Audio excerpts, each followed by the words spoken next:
Hey guys, welcome back to my new episode of Chapter 1. So today we'll be talking about proprioception and muscle control, right? So for this, what we need to know is that we have muscles, right? And in muscles, we have something called as muscle spindles.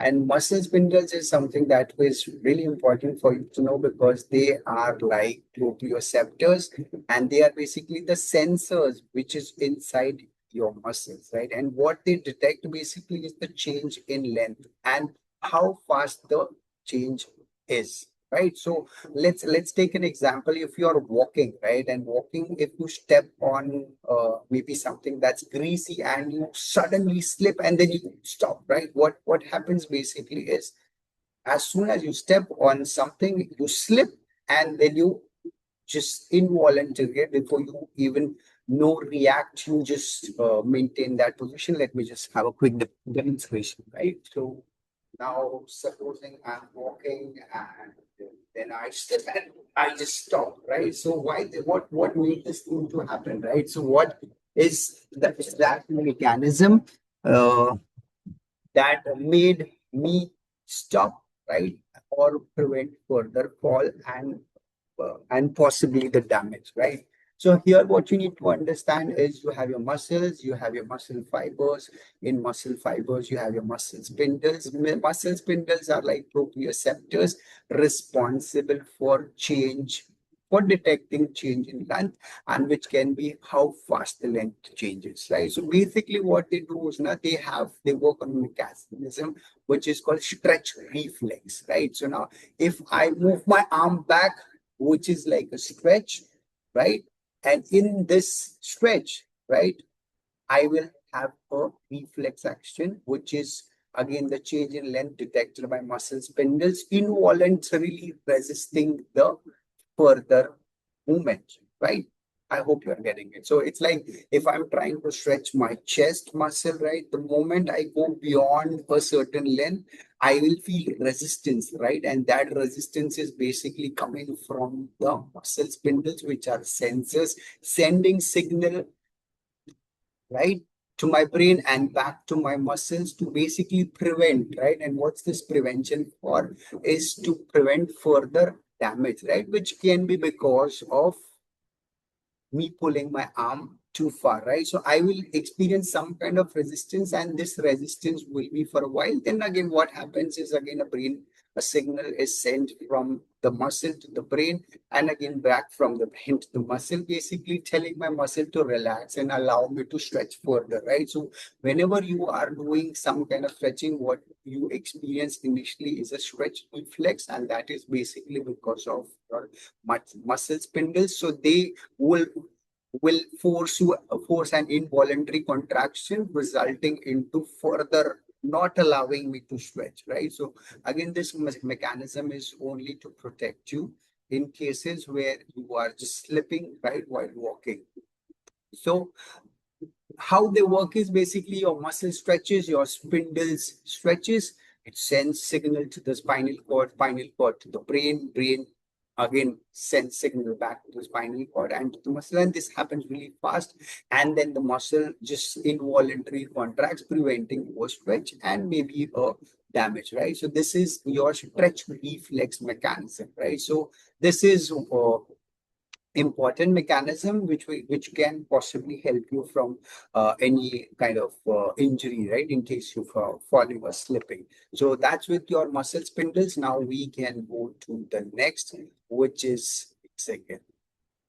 So here are some classic examples or the reactions with your muscle spindles, right? It's a knee jerk reflex test, right? Which is a classic examples of your muscle spindles.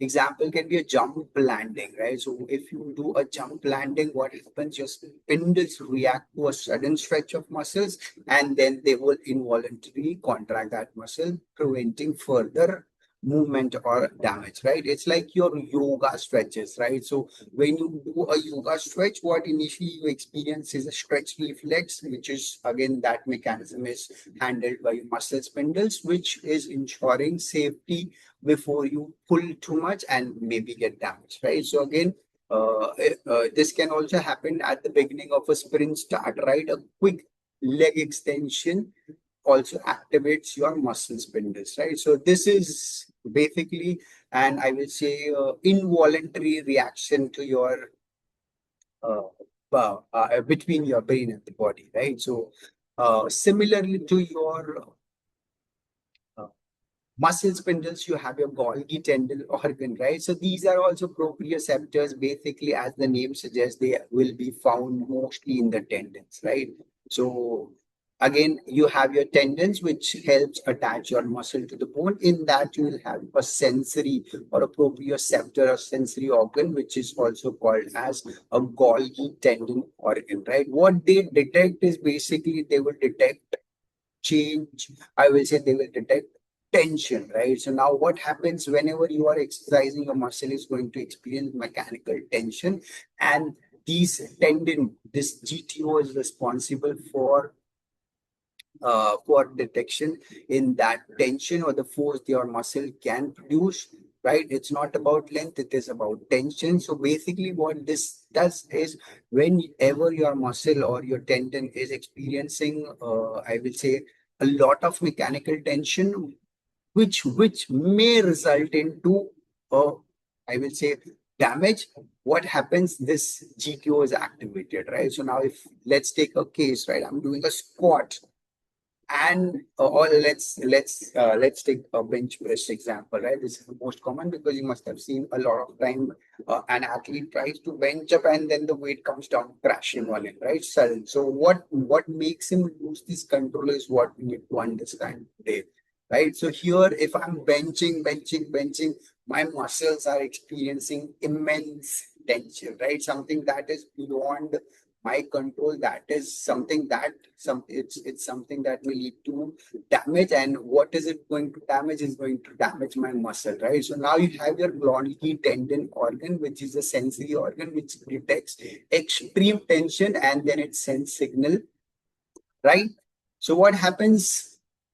It will send signal to the brain, and the brain will send signal back to the GTO, and the GTO will, what it does, it basically relaxes the muscle, right? So it's like me doing a chest press, reaching to a point where I'm experiencing extreme tension and I'm about to experience an injury.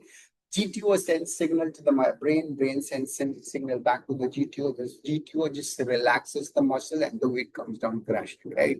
So now this mechanism is ensuring that it prevents you from injury, right? So GTO is also trying to prevent you from injury. Muscle spindles are also trying to prevent you from injury, right? So spindles will detect change in length.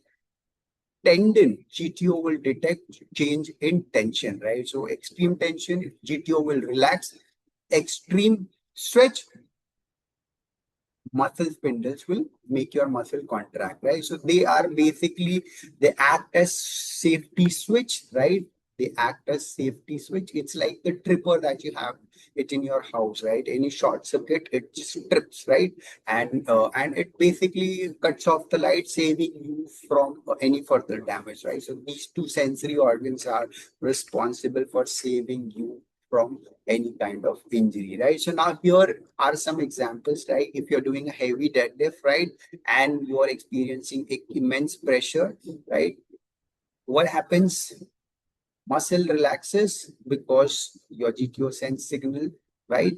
Sends and receives signal and makes your muscle to relax, right? And this is going to help you from injury. This is not, but again, if the weight is on your chest, it's going to come down crashing, right? It's like when you start doing a stretch, right? So when I take my arm back to do a stretch, right? What initially is going to get activated is my muscle spindle, ensuring involuntary contraction, not allowing, resisting my arm to go further beyond, right? So now if I hold this position for 20-30 seconds, what happens is a signal from the brain, sorry, from a signal from the spindle, right? Sorry, a signal will be sent to my brain and will be received back that this is intentional. I should rather allow a stretch, right? So now this stretch reflex mechanism is going to be taken over by your GTO, right? So GTO is going to tell your muscle, right, by boss, now it's time for you to relax. So now this GTO is going to take over your muscle spindles, and this is going to allow me better stretch, right? So this is what you need to do while you are stretching, right? So now when you start stretching, you reach to a point where you feel resistance. You need to hold that position for 20 to 30 seconds. And now once you spend that 20 to 30 seconds, this will allow you to stretch further, right? Because now it's the GTO that is allowing you to stretch better, right? So now, if you're holding too heavy weights for too long time, right? This triggers your muscles to relax to avoid injury, and this trigger mechanism is basically by your GTO, right? Same as with your landing jump, right? So this will also help manage force to prevent injury. So both of them are trying to help you prevent injuries, right? So if you look at this chart, what you see is here the feature, right? So feature is detect, muscle spindle will change in length, GTO will change in force, right? Feature, if you see here, response, muscle spindle will make your muscle contract, GTO will make your muscle relax, right? Feature, where is it found? Muscle spindle found in muscle fiber, GTO is found in, as the name suggests, in the tendon. Example reaction is a knee jerk reflex, which is mostly used by your orthopedics, right? If you ever get to see visit an orthopedic, you can simply Google it, right? And this is the muscle relaxation under load, right? So this was it with this chapter without talking much. If you like my videos, please do share and subscribe to my channel. Thank you.